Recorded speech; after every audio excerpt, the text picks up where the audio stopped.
Hey everyone, welcome to the class. बहुत बहुत स्वागत है आप लोग का एक बार फिर से साइंस के बहुत ही महत्वपूर्ण सेशन जो लगातार मैं इसके भाग ला रहा हूँ। 13वां भाग, इसमें कोई भी रिकॉर्ड नहीं होना चाहिए। डेली बेसिस पे आप क्वेश्चन को रिवाइज करते रहिए, टेस्ट को लगाते रहिए। आप इसका पीडीएफ डाउनलोड कर सकते हैं हमारे टेलीग्राम से।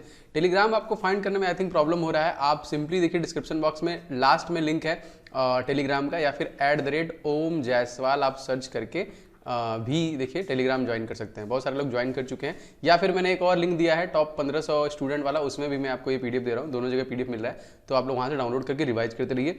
इस वीडियो को लाइक कर दीजिएगा, शेयर कर दीजिएगा। चैनल पर नए हैं तो क्लासेस आपको हर रोज मिल रही है, तो सब्सक्राइब करके बेल बटन दबा लीजिए। इसका मैंने प्लेलिस्ट भी बना दिया।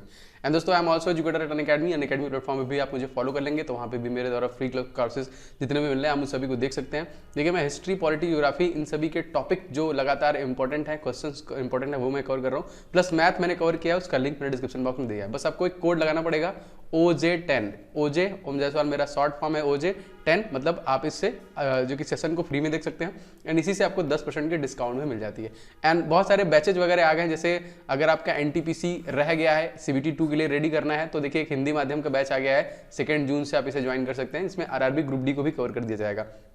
एंड एक बैच आया दोस्तों, foundation course batch RRB NTPC के लिए, इसे भी आप ज्वाइन कर सकते हैं। ये दोनों बहुत इंपॉर्टेंट है, जो कि आपके पूरे कोर्सेज को कवर करेगी। आपको सारे जितने भी इंपॉर्टेंट लेसन है, हिंदी इंग्लिश दोनों में दिए जाएंगे। आपके डाउट क्लियर किए जाएंगे, आपको नोट्स क्विजेस जो कि दिया जाएगा, और जितने भी बेस्ट एजुकेटर है वो सारे कवर कर रहे हैं। तो जो फटाफट इसको ज्वाइन कर लीजिएगा एंड कोड इस्तेमाल कीजिएगा दोस्तों OJ10। 1 साल के लिए देखिए रेलवे का सब्सक्रिप्शन है 3000 का, लेकिन अगर आप OJ10 का यूज करते हैं तो आपको मात्र 2700 रुपये में मिल जाएगा। ठीक है, डिस्क्रिप्शन बॉक्स में लिंक है, आप फटाफट जाकर चेकआउट कीजिए। पहले क्वेश्चन शुरुआत करते हैं। क्वेश्चन नंबर 1, क्षोभ मंडल की औसत ऊंचाई इन सभी ऑप्शनों में से क्या है? औसत ऊंचाई क्षोभ मंडल की क्या है? जी हाँ दोस्तों, ये इंपॉर्टेंट क्वेश्चन है, और इस क्वेश्चन देखिए हो जाएगा 8 किलोमीटर। 8 किलोमीटर से लेके आपका 20 किलोमीटर तक का रेंज है, यहाँ पे याद रखेंगे। Option number C. Next question देखिए दोस्तों, पैथोजोइक जो सामान्य जुकाम के लिए उत्तरदायी है, क्या है इन सभी ऑप्शन में से? कौन सा वायरस या फिर क्या है, बैक्टीरिया है, क्या है? पैथोजिन जो है, पैथोजिन सामान्य। जी दोस्तों, पैथोजिन एक राइनो वायरस होता है। ऑप्शन नंबर बी, जो जुकाम होने के लिए उत्तरदायी होता है। पैथोजिन याद रखेंगे। क्वेश्चन देखिए दोस्तों, क्वेश्चन नंबर क्या है, स्पष्ट दृष्टि की न्यूनतम दूरी क्या है? एकदम अच्छे से देखने के लिए मिनिमम जो डिस्टेंस दूरी है वो कितनी है? स्पष्ट देखिए दृष्टि की जो न्यूनतम दूरी है वो है आपका 25 सेंटीमीटर, और बहुत ज्यादा इंपॉर्टेंट है। क्या बता सकते हैं कि आंखों संबंधी जो रोग होता है वो किस विटामिन की कमी से होता है? कमेंट करके बताइए, बहुत ईजी है, सब लोग बता देंगे। अगला क्वेश्चन है दोस्तों, बिजली के बल्ब का तंतु बना होता है किस चीज का? नाइक्रोम का, मैग्नीशियम का, लोहे का, या फिर टंगस्टन का? तो बिजली के बल्ब का दोस्तों जो तंतु होता है वो टंगस्टन का बना होता है। देखिए ऑप्शन नंबर डी। ये भी क्वेश्चन आ चुका है बहुत बार, सभी क्वेश्चन महत्वपूर्ण है। ये प्रकाश की सीधी रेखा में चलना प्रतीत होता है, क्योंकि प्रकाश हमेशा सीधी रेखा में चलती है। इसका रीजन क्या है? ऐसा क्यों होता है कि हमको एकदम सीधी रेखा में दिखती है? जी हाँ दोस्तों, रीजन ये है कि वह छोटे छोटे कणों से बना होता है। आपको लाइट में वही छोटे छोटे कण दिखते हैं, इसलिए आपको लगता है एकदम सीधी रेखा में है यहाँ पे। Option number A. अगला क्वेश्चन देखिए दोस्तों, एक कटा हुआ हीरा जगमगाहट के साथ चमकता है, रीजन क्या है? अगर हीरा कटा हुआ है तो बहुत ज्यादा शाइन करता है, रीजन क्या है दोस्तों? इंपॉर्टेंट है, बहुत ईजी, आप लोग बता सकते हैं। प्रकाश से क्वेश्चन काफी बार आता है। तो पूर्ण आंतरिक परावर्तन के कारण ऐसा होता है आपका, जो कि due to the full internal refraction की वजह से होता है। अगला देखिए दोस्तों, दूरदर्शन के संकेत एक निश्चित दूरी के बाद नहीं मिल सकते हैं, इसका रीजन क्या है? नेटवर्क भी एक निश्चित दूरी के बाद नहीं मिलता है, एक नया नेटवर्क जरूरत पड़ती है। दोस्तों रीजन ये है दोस्तों कि पृथ्वी की सतह की वक्रता, हमारी पृथ्वी जो है ऐसे है ना, तो अगर हम यहाँ नेटवर्क लगाएंगे तो ये यहाँ पे खत्म हो जाएगा, फिर यहाँ हमको नया नेटवर्क लगाना पड़ेगा, फिर यहाँ पे हमको नया नेटवर्क लगाना पड़ेगा। तो जो वक्रता है इसी वजह से ऐसा होता है। अगला क्वेश्चन देखिए, प्रकाश का रंग निर्धारित होता है किस इसके किस चीज पे? तीव्रता से, वेग से, आयाम से, तरंग दैर्ध्य से? जी हाँ दोस्तों, ये इसके तरंग वेवलेंथ से जो कि निर्धारित होता है। तो ऑप्शन नंबर डी से हो जाएगा इसका। अगला क्वेश्चन देखिए, 9वां क्वेश्चन, प्रकाश विकिरणों की प्रवृत्ति होती है कैसी? प्रकाश विकिरणों की प्रवृत्ति कण के समान, तरंग के समान, कण और तरंग दोनों समान? देखिए उसकी जो प्रवृत्ति होती है वो होती है तरंग एवं कण दोनों के समान होती है, जो प्रकाश विकिरण की प्रवृत्ति होती है। 10वां क्वेश्चन देखिए दोस्तों, निम्नलिखित में से किस प्रकाश में उच्चतम ऊर्जा होती है? सबसे ज्यादा ऊर्जा दोस्तों होती है, हाईएस्ट, वो कौन सा प्रकाश है? यस दोस्तों, याद रखेंगे, ये है आपका नीला प्रकाश, जिसमें उच्चतम ऊर्जा विद्यमान होती है, याद रखेंगे। आप लोगों के लिए साइंस का जो मैं ई बुक लाया हूं, आप सभी लोग इसको जरूर से ले लीजिएगा।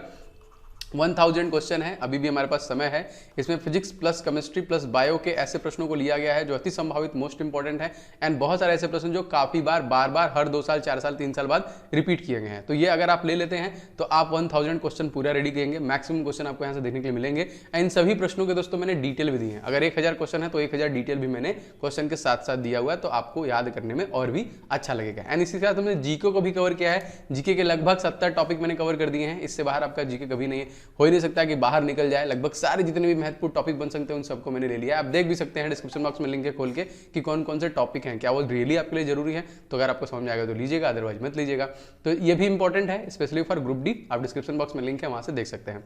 अगला क्वेश्चन देखिए दोस्तों, यदि पृथ्वी का गुरुत्वाकर्षण बल अचानक लुप्त हो जाता है तो निम्नलिखित में से कौन सा परिणाम सही होगा?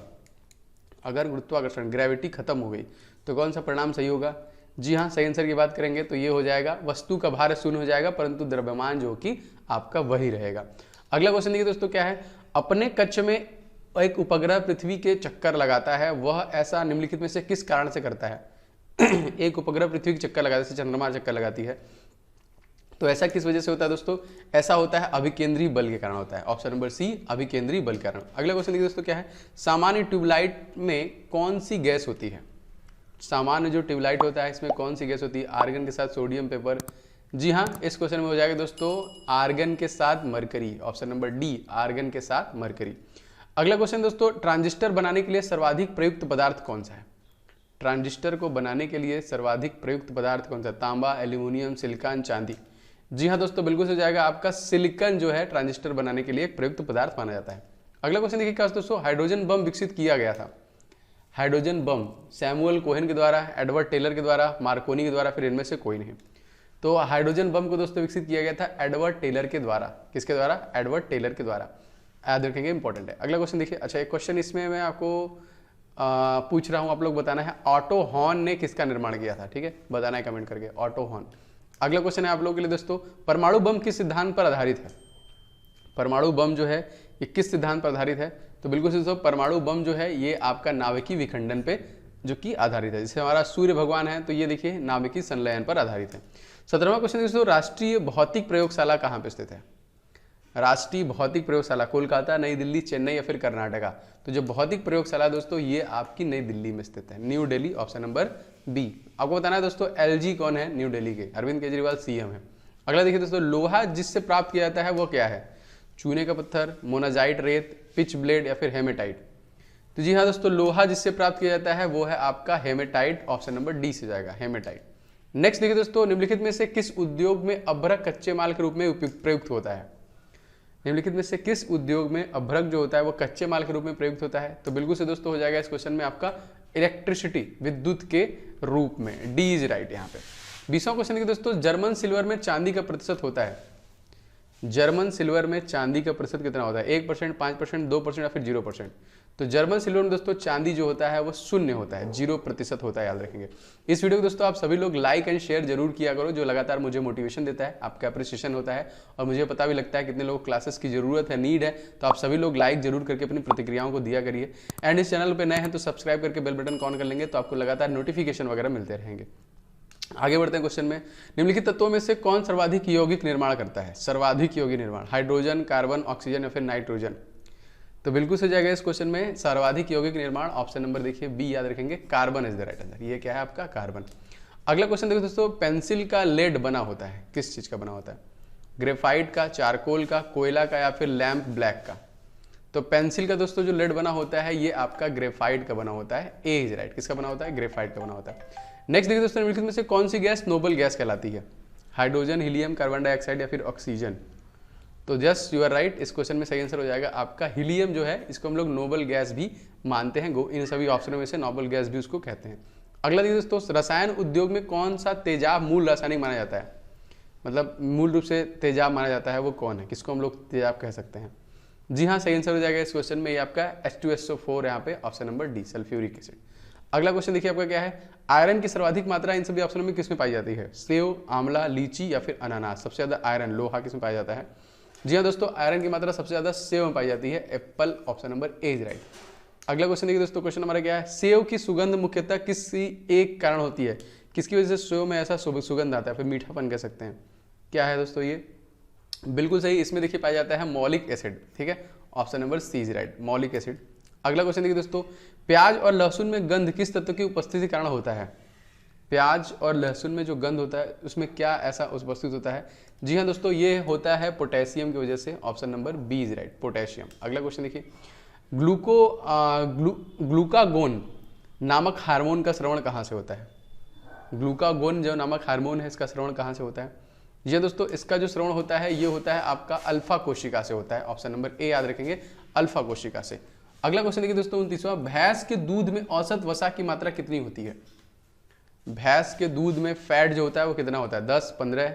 जी हाँ दोस्तों, ये होता है आपका 7.2%। ऑप्शन नंबर डी, एवरेज जो फैट होता है उसमें। अगला देखिए, दो वस्तुओं के तापमान में 25 डिग्री सेंटीग्रेड का अंतर हो तो यह अंतर फारेनहाइट पैमाने पे क्या होगा? अगर अंतर कहा जाए तो फारेनहाइट पैमाने पे कितना होगा? जी हाँ दोस्तों, फारेनहाइट पैमाने में ये 45 डिग्री सेंटीग्रेड होगा। जस्ट लाइक 37 डिग्री सेंटीग्रेड का हमारा तापमान होता है और ये फारेनहाइट में कितना होता है? 98.6 पे होता है। यहाँ पे एक फारेनहाइट की वैल्यू निकाल के आंसर निकाल सकते हैं।